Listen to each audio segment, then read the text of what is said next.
स्वागत है आप सभी का हमारे YouTube चैनल में। आज की इस वीडियो में हम लोग देखेंगे झारखंड शैक्षिक अनुसंधान एवं प्रशिक्षण परिषद रांची झारखंड। तो फ्रेंड्स इसमें देखिए प्रथम सावधिक परीक्षा 2021-22 वालों के लिए है।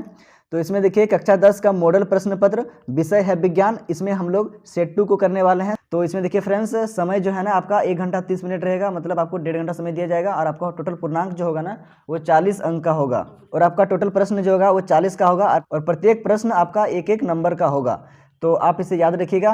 तो चलिए बढ़ते हैं प्रश्न की ओर। तो फ्रेंड्स यहाँ देखिए पहला प्रश्न कहता है यदि किसी अवतल दर्पण की फोकस दूरी f तथा वक्रता त्रिज्या r हो तो पहला ऑप्शन देखिए r बराबर f/2, दूसरा ऑप्शन f बराबर r/2, तीसरा ऑप्शन r बराबर f और चौथा ऑप्शन देखिए इनमें से कोई नहीं। तो फ्रेंड्स यहाँ पर देखिए फोकस दूरी f और वक्रता त्रिज्या r के बीच में संबंध बताना है, ठीक है।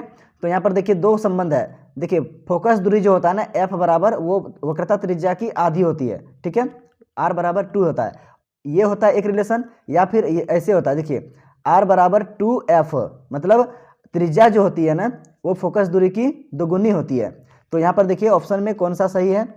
तो फ्रेंड्स यहाँ पर देखिए ऑप्शन बी में f बराबर r/2 दिया है, तो इसका राइट हो जाएगा ऑप्शन नंबर बी। ये वाला ऑप्शन में दिया हुआ है तो ये हो जाएगा इसका राइट आंसर, ठीक है। f बराबर r/2 फोकस दूरी जो होती है ना वो वक्रता त्रिज्या की आधी होती है।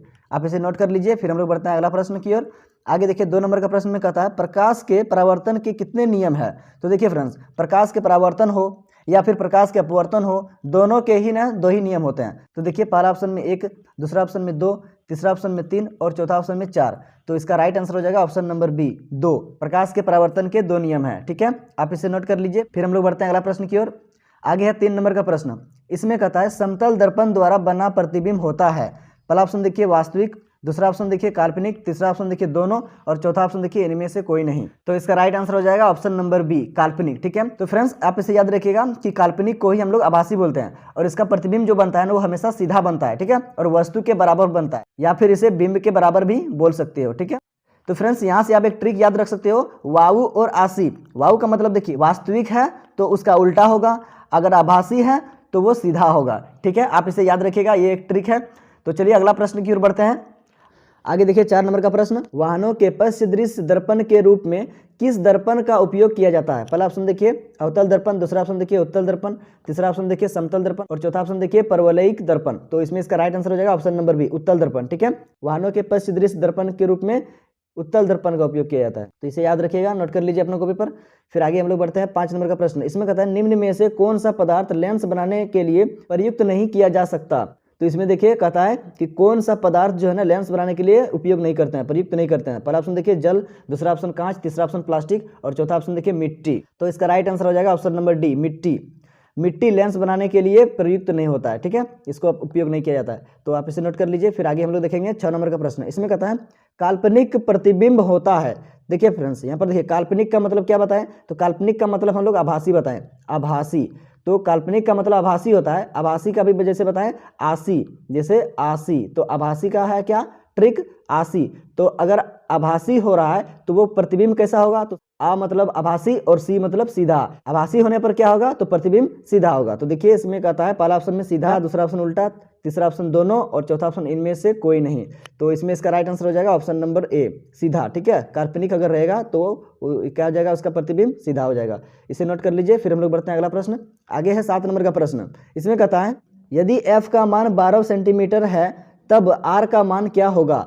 तो यहाँ पर देखिए फ्रेंड्स f का वैल्यू दिया हुआ है, f का वैल्यू 12 सेंटीमीटर दिया हुआ है और r का मान कहता है क्या होगा। तो देखिए फ्रेंड्स इसका दोनों के बीच में रिलेशन क्या होता है, f और r के बीच में रिलेशन क्या होता है, तो r बराबर हम लोग क्या लिख सकते हैं, r बराबर 2f लिख सकते हैं, है ना।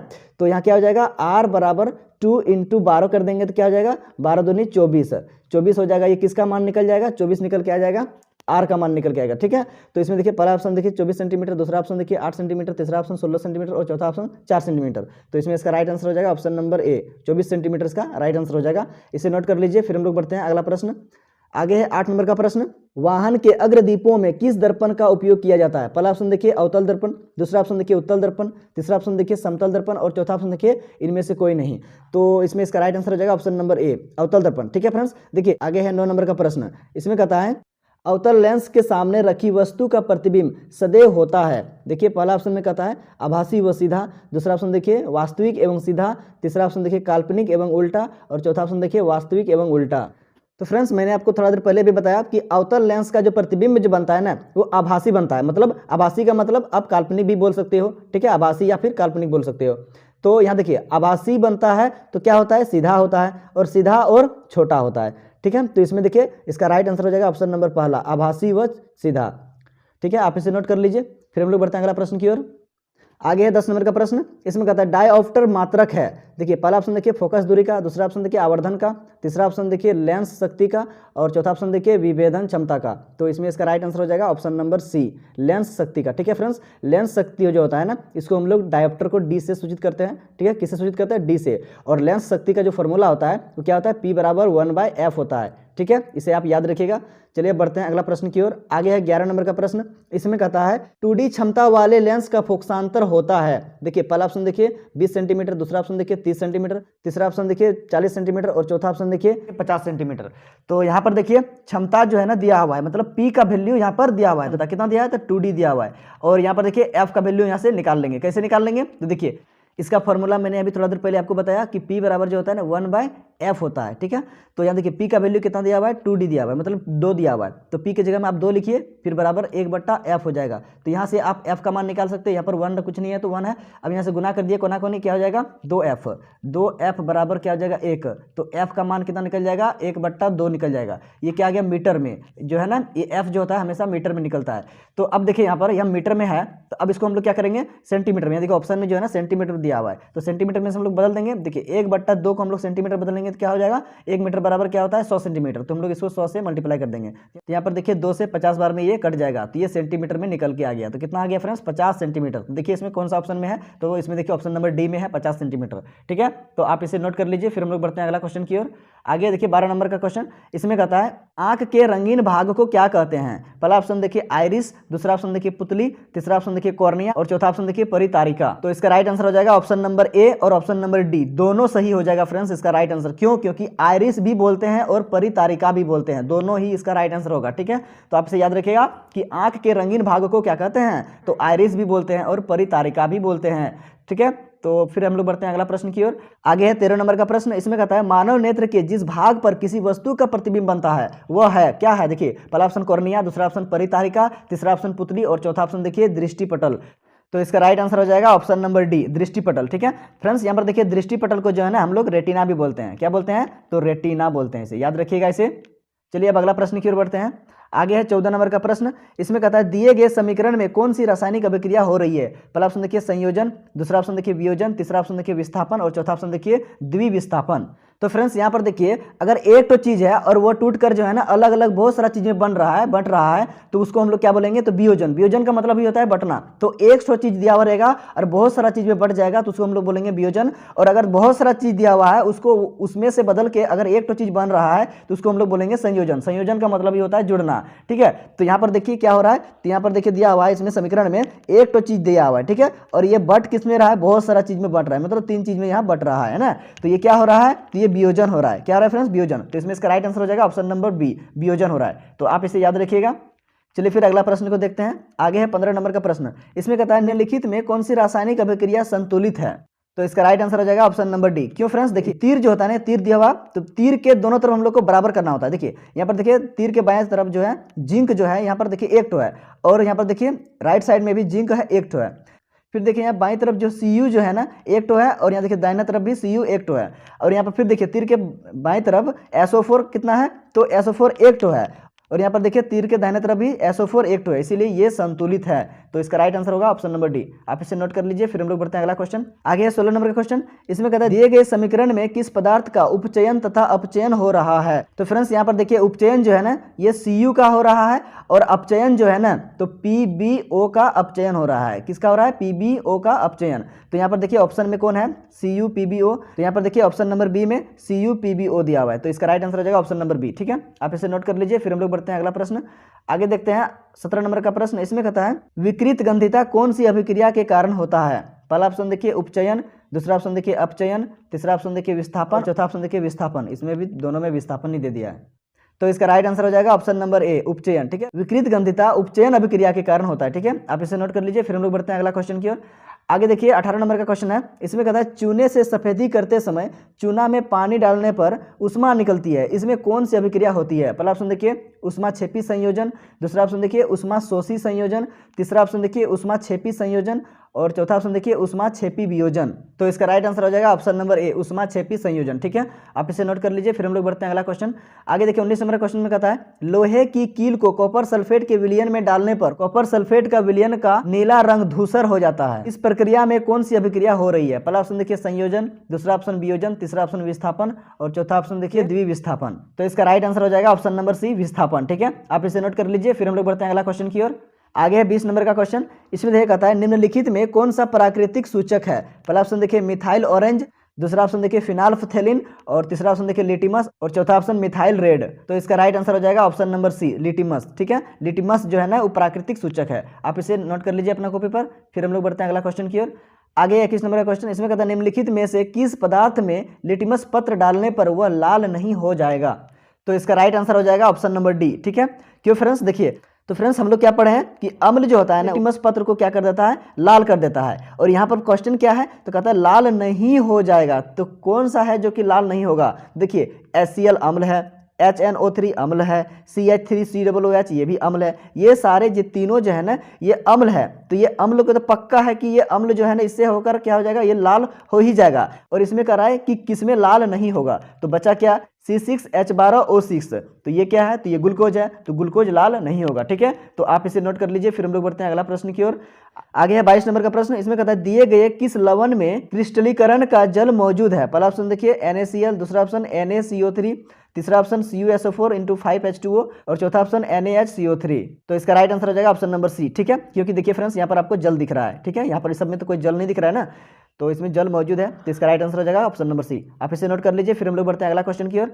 आगे 23 नंबर का क्वेश्चन। इसमें कहता है अग्निशामक यंत्र में किस लवण का प्रयोग किया जाता है? पहला ऑप्शन देखिए कि NaHCO3, दूसरा ऑप्शन देखिए Na2CO3, तीसरा ऑप्शन NaCl और चौथा ऑप्शन NH4Cl। तो इसका राइट आंसर हो जाएगा ऑप्शन नंबर ए NaHCO3। ठीक है, बेकिंग सोडा। ये क्या है? तो फ्रेंड्स ये बेकिंग सोडा है, आप इसे याद रखिएगा। फिर हम लोग चलिए अगला प्रश्न की ओर बढ़ते हैं। आगे है 24 नंबर का प्रश्न।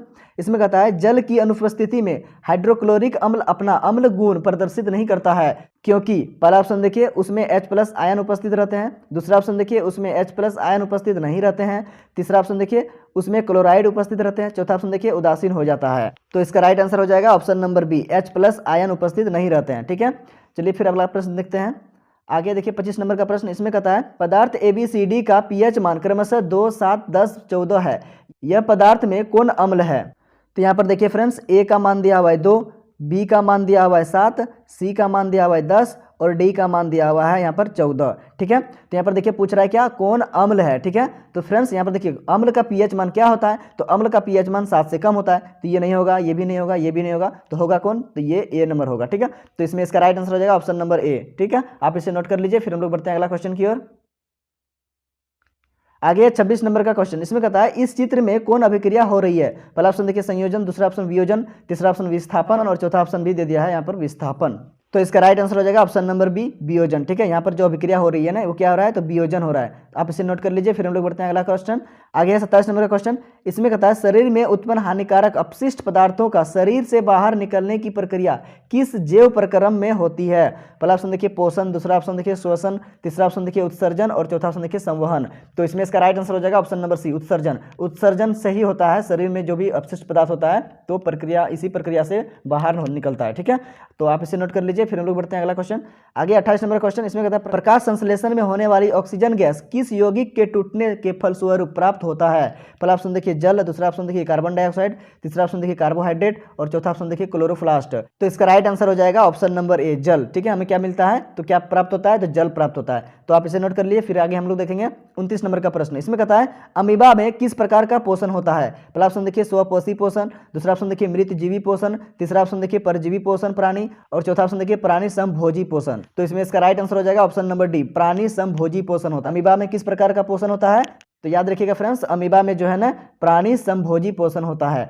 चलिए अगला प्रश्न देखते हैं। आगे है 30 नंबर का प्रश्न। इसमें कहता है लार में कौन सा एंजाइम पाया जाता है? पहला ऑप्शन टाइलिन, दूसरा ऑप्शन पेप्सिन, तीसरा ऑप्शन ट्रिप्सिन और चौथा ऑप्शन लाइपेज। तो इसका राइट आंसर हो जाएगा ऑप्शन नंबर ए टाइलिन। ठीक है, लार में टाइलिन एंजाइम पाया जाता है, याद रखिएगा इसे। चलिए फिर आगे देखते हैं 31 नंबर का प्रश्न। इसमें कहता है श्वसन प्रक्रिया में पाइरूवेट का कार्बन डाइऑक्साइड जल और ऊर्जा में विखंडन कहाँ होता है? पहला ऑप्शन देखिए कोशिका द्रव, दूसरा ऑप्शन फेफड़ा, तीसरा ऑप्शन वायु कुपिका और चौथा ऑप्शन देखिए माइटोकॉन्ड्रिया।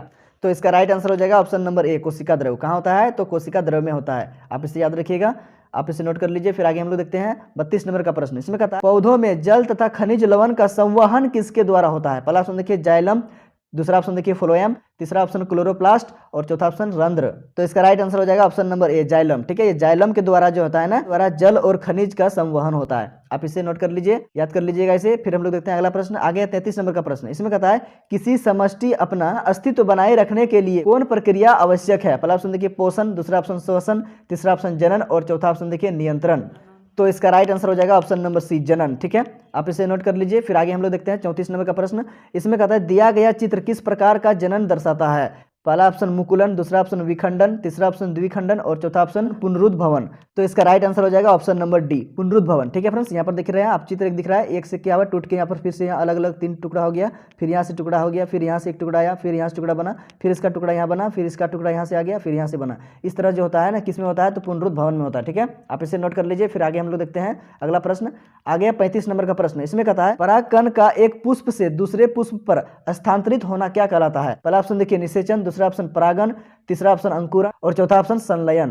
तो इसका राइट आंसर हो जाएगा ऑप्शन नंबर बी, परागन। ठीक है, परागकण का एक पुष्प से दूसरे पुष्प में स्थानांतरित होना क्या कहलाता है? तो परागन कहलाता है। ठीक है, आप इसे नोट कर लीजिए। फिर आगे हम लोग बढ़ते हैं 36 नंबर का प्रश्न। इसमें कहता है भ्रूण को मां के गर्भाशय की किस भाग से पोषण मिलता है? पहला ऑप्शन देखिए प्लेसेंटा, दूसरा ऑप्शन देखिए डिंब वाहिनी, तीसरा ऑप्शन देखिए ग्रीवा और चौथा ऑप्शन देखिए अंडाशय। तो इसमें इसका राइट आंसर हो जाएगा ऑप्शन नंबर ए, प्लेसेंटा से इसको मिलता है। ठीक है, भ्रूण को मां के गर्भाशय की प्लेसेंटा से पोषण मिलता है। आगे 37 नंबर का प्रश्न। इसमें कहता है एक उत्तम ऊर्जा के स्रोत की क्या विशेषता है? पहला ऑप्शन देखिए वह तेजी से जलता है, दूसरा ऑप्शन देखिए उसमें स्वयं आग लग जाए, तीसरा ऑप्शन देखिए प्रति एकांक द्रव्यमान अधिक कार्य करे और चौथा ऑप्शन देखिए वह महंगा हो। तो इसमें इसका राइट आंसर हो जाएगा ऑप्शन नंबर सी, प्रति एकांक द्रव्यमान अधिक कार्य करे। ठीक है, आप इसे नोट कर लीजिए। फिर आगे हम लोग बढ़ते हैं 38 नंबर का प्रश्न। इसमें कहता है पवन ऊर्जा का उपयोग करने के लिए पवन की चाल कम से कम कितनी होनी चाहिए? पहला ऑप्शन देखिए 15 किलोमीटर प्रति घंटा, दूसरा ऑप्शन देखिए 20 किलोमीटर प्रति घंटा, तीसरा ऑप्शन देखिए 15 मीटर प्रति सेकेंड और चौथा ऑप्शन देखिए 20 मीटर प्रति सेकेंड। तो इसका राइट आंसर हो जाएगा ऑप्शन नंबर ए, 15 किलोमीटर प्रति घंटा कम से कम पवन की ये चाल होनी चाहिए। ठीक है, चलिए फिर अगला प्रश्न देखते हैं, आप इसे नोट कर लीजिए। आगे 39 नंबर का प्रश्न। इसमें कहता है निम्नलिखित में कौन समाप्य ऊर्जा स्रोत है? पहला ऑप्शन देखिए सौर ऊर्जा, दूसरा ऑप्शन कोयला, तीसरा ऑप्शन नाभिकीय ऊर्जा और चौथा ऑप्शन देखिए ज्वारीय ऊर्जा। तो इसका राइट आंसर हो जाएगा ऑप्शन नंबर बी, कोयला। कोयला जो है ना फ्रेंड्स, ये समाप्य मतलब समाप्त हो सकता है। समाप्य का मतलब होता है समाप्त होने वाला ऊर्जा, तो कोयला ही ऐसा है जो समाप्त होने वाला ऊर्जा है। तो आप इसे नोट कर लीजिए। फिर आगे हम लोग देखते हैं 40 नंबर का प्रश्न और ये इस सेट का अंतिम प्रश्न है। देखिए इसमें कहता है परागकोश में होते हैं, तो देखिए क्या होता है? पहला ऑप्शन देखिए बाह्य दल, दूसरा ऑप्शन देखिए अंडाशय, तीसरा ऑप्शन देखिए अंडप और चौथा ऑप्शन देखिए परागकण।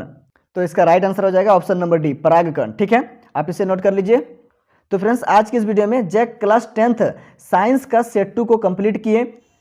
तो फ्रेंड्स उम्मीद करते हैं कि ये वीडियो आपको समझ में आया होगा। तो वीडियो को लाइक करें और ऐसे ही वीडियो पाने के लिए हमारे चैनल को सब्सक्राइब जरूर कर लें और साथ में बेल आइकन को भी प्रेस कर लें, ताकि जब भी मैं ऐसे नया वीडियो अपलोड करूंगा तो उस वीडियो का नोटिफिकेशन सबसे पहले आप तक पहुंच सके। Thank you for watching my video. मिलते हैं नेक्स्ट वीडियो में।